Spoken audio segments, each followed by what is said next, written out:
قبائلی عوام کو قومی دھارے میں لانے کا وقت آ گیا۔ فاٹا اصلاحات کی منظوری۔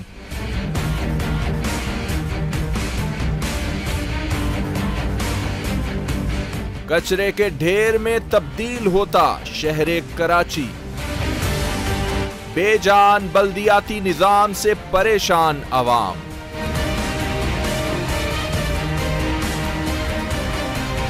باکمال لوگوں کی لاجواب سروس یا بس سروس، قائمہ کمیٹی پی آئی اے پر برس پڑی۔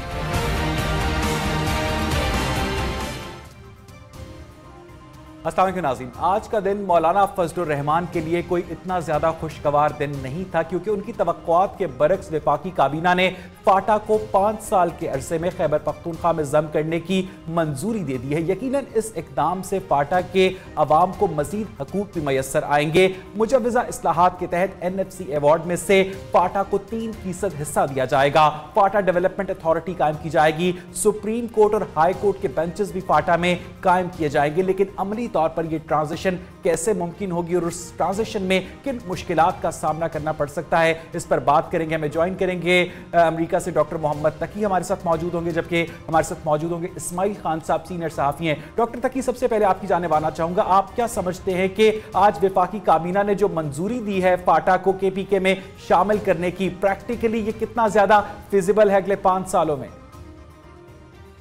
بالکل فیزیبل ہے جی، دسترس میں ہے۔ وفاقی حکومت کے بھی اور صوبائی حکومت خیبر پختونخوا کی جو ہے اس کے بھی وسائل اور دسترس میں۔ ظاہر ہے کہ ایک میجر ڈیولپمنٹ ہے، اس کے لیے ایک بہت بڑا ایڈمنسٹریٹو ڈھانچے کو ایڈجسٹ کرنا پڑے گا، لیکن where there is a will there is a way، بالکل ہو سکتا ہے، اور اس میں کوئی ایسی پیچیدگی نہیں ہے، نہ اس میں استصواب رائے کی پیچیدگی ہے، نہ کچھ اس قسم کی تحریک ہے جو اس کے خلاف ہو۔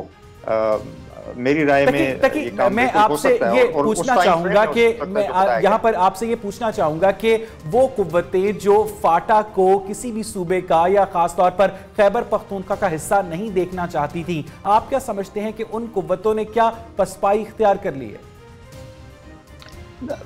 پسپائی تو شاید مناسب لفظ نہیں ہوگا، لیکن بہرحال جو جس چیز کے وہ خواہش مند تھے وہ نہیں ہوا۔ ایک رائے یہ تھی کہ وہاں پہ ریفرینڈم کرایا جائے۔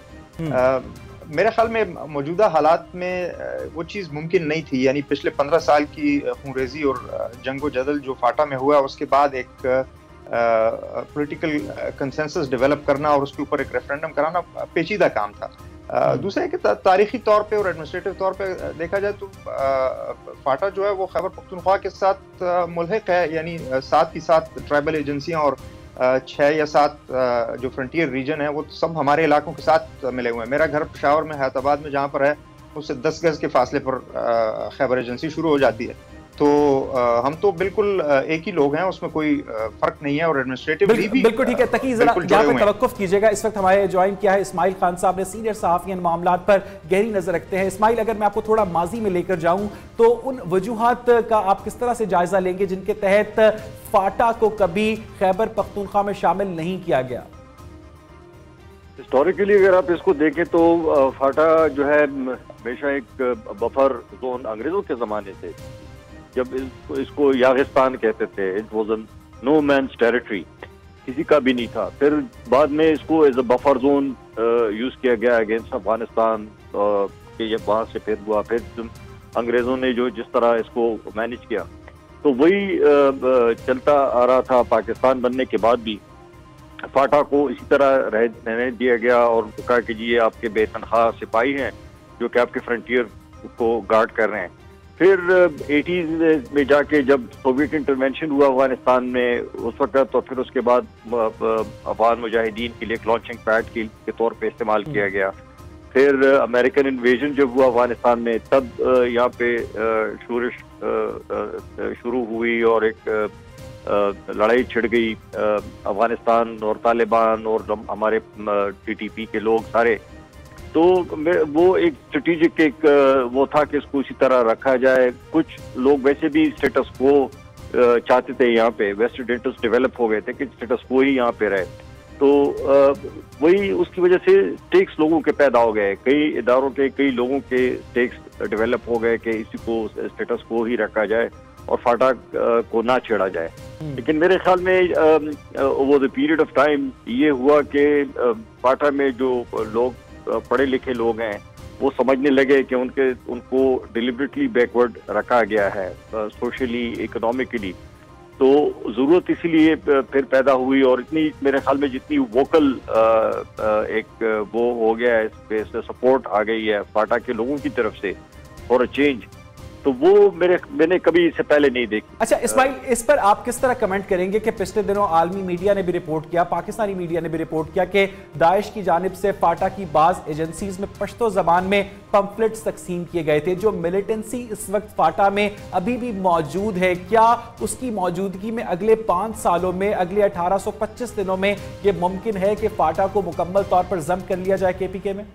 دیکھیں, پمفلٹ کا میرے خیال میں کوئی اتنی بڑی بات نہیں ہے, کیونکہ پنجاب میں بھی ڈسٹریبیوٹ ہوتا رہے, کراچی میں گرافٹی جو ہے وہ جگہ جگہ دیکھنے کو ملی, تو میرے خیال میں اتنا بڑا ایشو نہیں ہے. ایکچوئل جو ایشو تھا ٹیریٹوریل, ان کے پاس جو ایک فزیکل سپیس انہوں نے فاٹا میں گین کیا تھا وہ فزیکل سپیس نہیں ہے. اب جو گروپس ہیں وہ آپریٹ کر رہے ہیں, جو جس گروپ کا آپ نام لے رہے ہیں کہ اور جتنے سارے گروپس ہیں, they are operating on the other side of the Afghan border.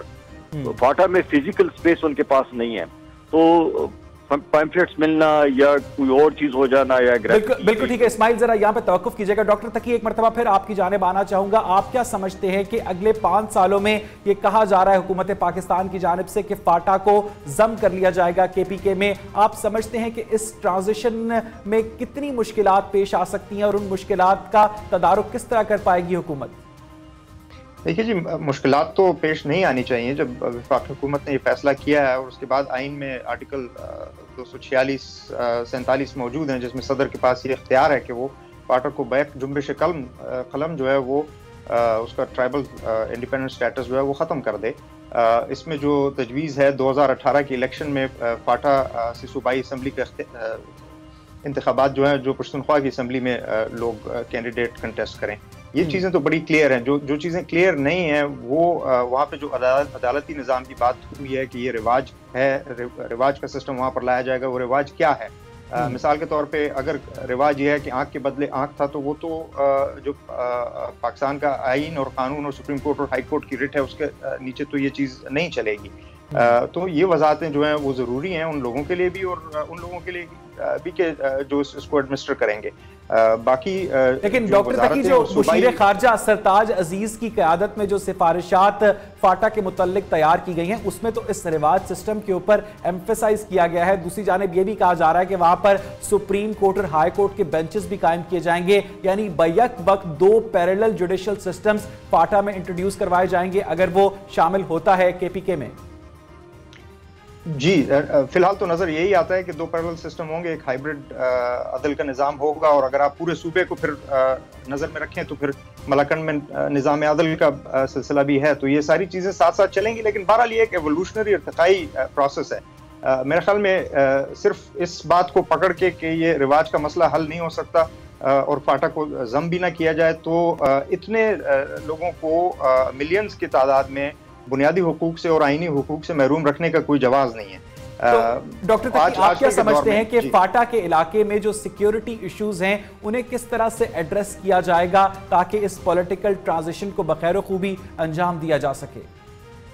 دیکھیے جی, جو فاٹا میں جہادزم اور ٹیررزم کے جو ڈین بنے تھے وہ فاٹا کے لوگوں کا مسئلہ نہیں تھا, یہ تو پالیسی کا ایک مسئلہ ہے جو پاکستان نے پالیسی اختیار کی پچھلے 40-45 سال میں, اور پچھلے 15 سال میں وہ اور بھی زیادہ زور پکڑ گئی. اب فاٹا کا سٹیٹس تو 1901 میں اس طریقے سے یہ ٹرائبل ایریا کا طے ہوا تھا اور ڈبل فرنٹیئر بنا, جو ایک ہمارے صوبے اور فاٹا کے درمیان میں اور ایک فاٹا اور افغانستان کے درمیان میں ڈورن لائن. تو 1901 سے 1947 تک تو اس قسم کی کوئی مسائل نہیں تھے. پھر یہ مسئلے بعد میں اٹھے اور پھر اس کے بعد افغان جہاد کے زمانے میں یہ اور زور پکڑ گئے. تو یہ مسئلہ پالیسی کا ہے, ایڈمنسٹریشن کا مسئلہ نہیں ہے. دیکھیے, کچھ لاکھ اور کوئٹہ تو فاٹا نہیں ہے, مرید کے یا پشاور تو فاٹا نہیں ہے, لیکن وہاں پر بھی تو جہادی موجود ہیں اور وہ اپنا کام کرتے رہے ہیں اس دوران.